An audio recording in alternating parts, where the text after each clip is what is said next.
MPPSC mains में इतिहास के 3 मार्कर कैसे लिखें, इस श्रृंखला का हमारा ये दूसरी वीडियो है। इससे पहले हमने व्यक्ति नाम से संबंधित अगर कोई प्रश्न 3 मार्कर में आता है तो उसका उत्तर कैसे लिखा जाएगा, उससे हमने चर्चा की थी। आज की वीडियो में हम सिंगल वर्ड, जो एक शब्द में प्रश्न पूछा जाता है एमपीपीएससी मुख्य परीक्षा में, उस एक शब्द में अगर किसी वंश से संबंधित प्रश्न आता है तो उसका उत्तर किस तरीके से लिखा जाता है, इस पर हम चर्चा करेंगे। जैसे जब भी किसी वंश से संबंधित प्रश्न आता है तो उसमें हमको ध्यान ये रखना है कि कम से कम 3 बातें जो हैं उसमें शामिल हो जाएं। पहला, कि उस वंश का संस्थापक कौन था, संस्थापक कौन रहा है, उसकी स्थापना कब हुई,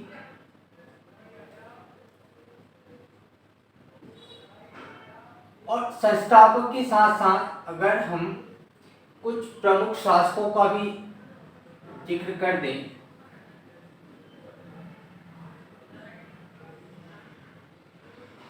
एक तरीके से उस वंश के लगभग हम जो प्रमुख शासक हैं उनको शामिल कर सकते हैं। स्थापना कब हुई, अगर ठीक से हमको डेट या सन पता नहीं है तो हम समकालीन किसी को साथ में रख के, या उसके पतन के बाद, उस वंश के पतन के बाद यह वाला वंश आया, इस तरीके से भी हम रख सकते हैं। और तीसरी जानकारी, अगर कोई प्रमुख कार्य उससे जुड़ा हुआ है,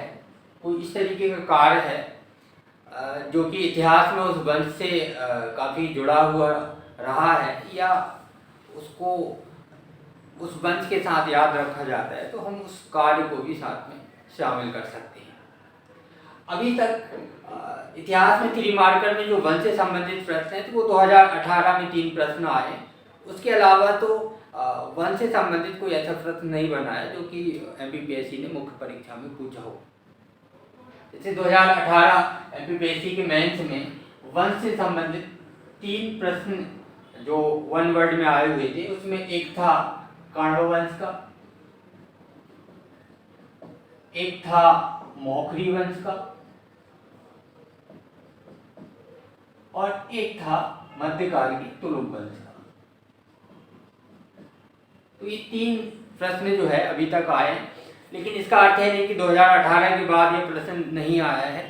या 2018 से ये प्रश्न 2018 से पहले ये प्रश्न नहीं आया है तो वो आगे नहीं आ सकता है। इसकी पूरी संभावना है कि आगे भी इस तरीके के प्रश्न बन सकते हैं। तो अगर हम एक उदाहरण से इसको समझें कि वंश से संबंधित अगर कोई प्रश्न आता है तो कौन कौन सी सूचनाएं हम उसमें शामिल कर सकते हैं, ताकि हमारा 3 मार्कर जो आंसर है वो परफेक्ट बन जाए। इसमें हम मौखरी वंश अगर प्रश्न आता है तो एक सूचना हम इसमें जोड़ सकते हैं, एक सूचना हम इसमें शामिल कर सकते हैं कि गुप्त साम्राज्य के पतन के बाद, गुप्त साम्राज्य के पतन के बाद कन्नौज में इसकी स्थापना हुई। एक जानकारी हम ये शामिल कर सकते हैं। ये जो है यहाँ पे थोड़ी सी जगह कम है, इसको लगभग एक लाइन में हम इसको लिख सकते हैं। एक लाइन में पूरा आ जाएगा। काफ़ी लंबी जो है, काफ़ी जगह होती है एमपीपीएससी मुख्य परीक्षा की जो उत्तर पुस्तिका होती है उसमें। दूसरी लाइन में हम शामिल कर सकते हैं उसके जो प्रमुख शासक रहे हैं। जैसे बहुत ज़्यादा नाम तो नहीं उनका, लेकिन हरि वर्मा और ईशान वर्मा 2 महत्वपूर्ण उस समय के शासक रहे, मौखरी वंश से संबंधित रहे। और इसमें एक और नाम है सर्ववर्मा, चाहे तो नाम लिख सकते हैं, अगर ना भी लिखें तो भी हम केवल हरि वर्मा और ईशान वर्मा का नाम लिख के काम चला सकते हैं। और एक महत्वपूर्ण कार्य जो मौखरी वंश का रहा है, जिसके लिए इतिहास में इस वंश को याद रखा जाता है, नाम काफ़ी फेमस रहा है इनका, वो है कि इन्होंने हूणों को पराजित किया था। हुणों को पराजित किया। तो इस तरीके से अगर वंश से संबंधित प्रश्न आता है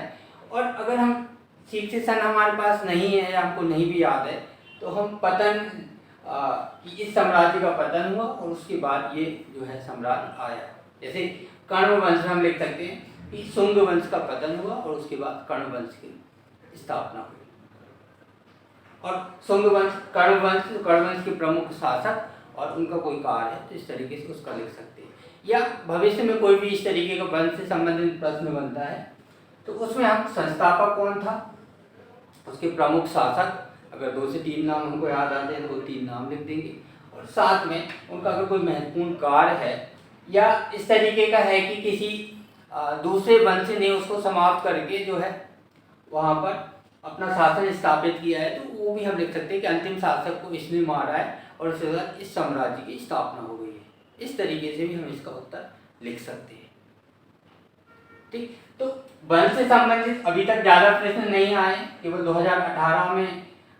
3 प्रश्न पूछे गए थे आगे, लेकिन भविष्य में ऐसे क्वेश्चन बन सकते हैं और जब भी 3 मार्कर में वंश से संबंधित क्वेश्चन आएगा तो हम उसको इस तरीके से लिखेंगे। ठीक, अब आज के इस वीडियो में दूसरा हम जो चर्चा करने वाले हैं वह है कि अगर इतिहास में किसी घटना या युद्ध से संबंधित प्रश्न आता है वो भी 1 वर्ड में, एमपीएससी मेंस के इतिहास पेपर में अगर 3 मार्कर में 1 वर्ड में कोई घटना, किसी घटना या किसी युद्ध से संबंधित कोई प्रश्न आता है तो उसका उत्तर किस तरीके से लिखेंगे इसको और हम समझ लेते हैं। जैसे एक उदाहरण, 1 या 2 उदाहरण हम युद्ध के लेकर और 1-2 उदाहरण घटना के लेकर हम इसको ठीक से समझ सकते हैं। अभी तक जो क्वेश्चन आए हैं उसमें एमपीएससी मुख्य परीक्षा में कलिंग युद्ध, हल्दी घाटी का युद्ध,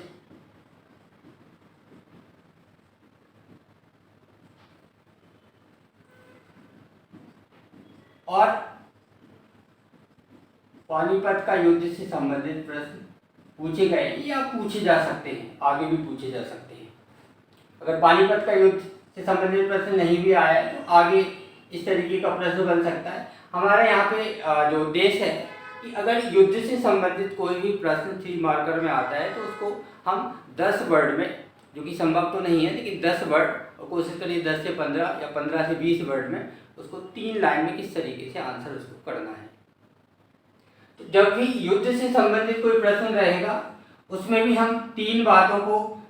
सबसे महत्वपूर्ण रखेंगे जो कि हमारे उत्तर में शामिल होना चाहिए और निश्चित रूप से वो उसमें आना चाहिए। जैसे पहली बात इसमें जो हम जोड़ सकते हैं वो ये कि युद्ध जो हुआ है वो किस किस के बीच में हुआ है।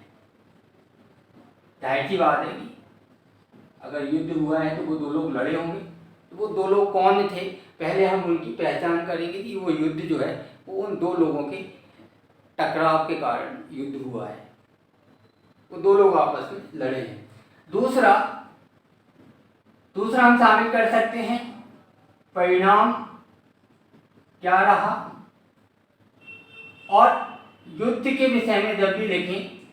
तो कोशिश हमारी रहनी चाहिए कि किस काल, किस समय में, और बेहतर होगा कि जो वर्ष है कम से कम वर्ष को हम जरूर उसमें शामिल कर लें कि इस वर्ष को यह युद्ध हुआ था। और इस सूचना को हम चाहे तो अंत में भी रख सकते हैं, लेकिन अगर ज़्यादा बेहतर होगी हम इसको युद्ध के साथ में, युद्ध की जब हम युद्ध लिख रहे हैं तो उसके साथ में उसके समय सूचक कि इस वर्ष को जो है ये युद्ध हुआ। जैसे उदाहरण से हम समझते हैं कि अगर क्वेश्चन आता है कि कलिंग का युद्ध, कलिंग युद्ध केवल लिखा हुआ है, अब उसमें और कोई सूचना नहीं है कि कब हुआ, किसके बीच हुआ, क्या परिणाम हुआ, तो हम युद्ध किस किस के बीच में हुआ है और उसका समय क्या रहा है, इन 2 चीज़ों को पहले शामिल कर सकते हैं। जैसे सम्राट अशोक ने कलिंग पर 261 ईस्वी में आक्रमण किया पहली बात, तोसली पर विजय प्राप्त की और नरसंहार किया। और हम देखेंगे कि इसका ऐतिहासिक महत्व जो इस परिणाम से जुड़ा हुआ है कि उस नरसंहार ने अशोक को विचलित कर दिया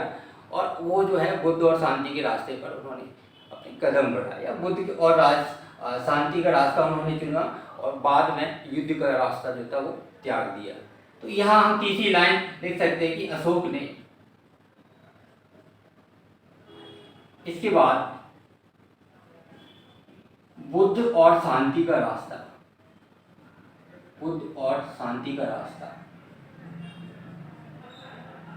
चुना। तो इस तरीके से अगर हम ये 3 सूचनाएं इसमें शामिल करते हैं, 3 सूचनाएं इसमें जोड़ते हैं, लगभग 20 से 25 वर्ड हमारे इसमें लगभग हो जाते हैं। लेकिन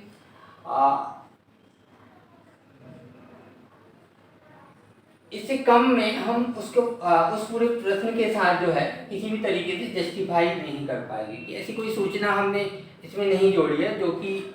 ऐसी सूचना हो कि वो जबरदस्ती उसके साथ जोड़ी गई है कि ये मुझे ये भी पता है इसलिए मैंने लिखा हुआ है। अगर हम कलिंग युद्ध की बात करेंगे तो जाहिर सी बात है कि कलिंग का युद्ध हुआ और उस युद्ध में अशोक ने कलिंग पर आक्रमण किया, तोसली को जीता, वहाँ पे नरसंहार हुआ और उससे विचलित होकर, उस पूरी घटना से विचलित होकर सम्राट अशोक जो है उन्होंने बुद्ध और शांति का रास्ता चुना। तो जब भी युद्ध से संबंधित कोई प्रश्न आता है तो उसमें हम काल या समय, किस समय वो युद्ध हुआ, किस किस के बीच हुआ और क्या उसका परिणाम हुआ, केवल इन 3 जानकारियों को उसमें शामिल करना है। और एक युद्ध जब एक घटना घटित होती है, युद्ध की घटना घटित होती है तो उसमें कई सारी सहायक घटनाएं होती हैं, कई सारे लोग शामिल होते हैं। लेकिन वो संभव नहीं है कि हम 10 वर्ड या 15 वर्ड की जब लिमिट हो तो वो हम उसको लिख पाएँ या लिखें। इसी तरीके से अगर स्ट्रक्चर हम लगभग यही रखेंगे, जब अगर किसी घटना से संबंधित कोई प्रश्न आता है, जैसे कि प्रश्न पूछा गया है कि चोरी चोरा घटना, चोरी चोरा घटना, अब इतना ही लिखा हुआ है, इसके विषय में हमको 3 मार्कर में उत्तर लिखना है। तो इस तरह की घटना से संबंधित जैसे काकोरी कांड पर भी क्वेश्चन आया हुआ है, तो काकोरी कांड पर अगर क्वेश्चन आता है या चोरा चोरी पे का क्वेश्चन आता है या इस तरह की किसी घटना पर प्रश्न आता है तो उसमें भी उसका समय या काल क्या रहा है, वो उस समय घटनाएं जो घटित हुई वो कौन कौन से 2 ग्रुप से थे, वर्ग थे जिनके बीच में घटनाएं हुई। जाहिर सी बात है, एक तरफ क्रांतिकारी हैं, एक तरफ अंग्रेज हैं, पुलिस है, और तीसरा जो है उसका क्या उस पूरी घटना का परिणाम रहा। तो इन 3 बातों को, 3 घटनाओं को हम इसमें शामिल करेंगे। जैसे अगर चोरा चोरी पर प्रश्न आता है तो इसमें पहला हम लिखेंगे कि 5 फरवरी 1922 को चोरा चोरी गोरखपुर में कुछ उपद्रवियों ने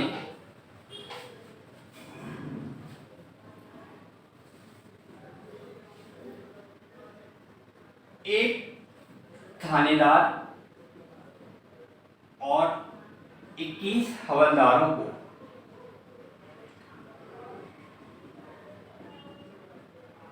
जिंदा जला दिया।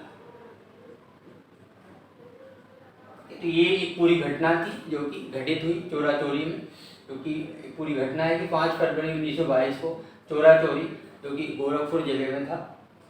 गोरखपुर जिले में है यूपी में, कुछ उपद्रवियों ने एक थानेदार और 21 हवलदारों को जिंदा जला दिया। पूरी कहानी तो हम लिखना संभव नहीं रहेगा कि घटना कैसे घटित हुई, पहले किसने किसको प्रवोक किया, किसको उकसाया और किस तरीके से घटित हुई। दूसरा, इसमें दूसरा पॉइंट हम शामिल कर सकते हैं कि इसका जो ओवरऑल परिणाम रहा वो ये रहा कि 12 फरवरी को गांधी जी ने असहयोग आंदोलन वापस ले लिया। असहयोग आंदोलन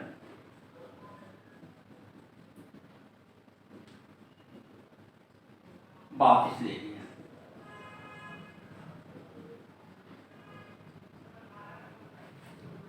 ठीक, तो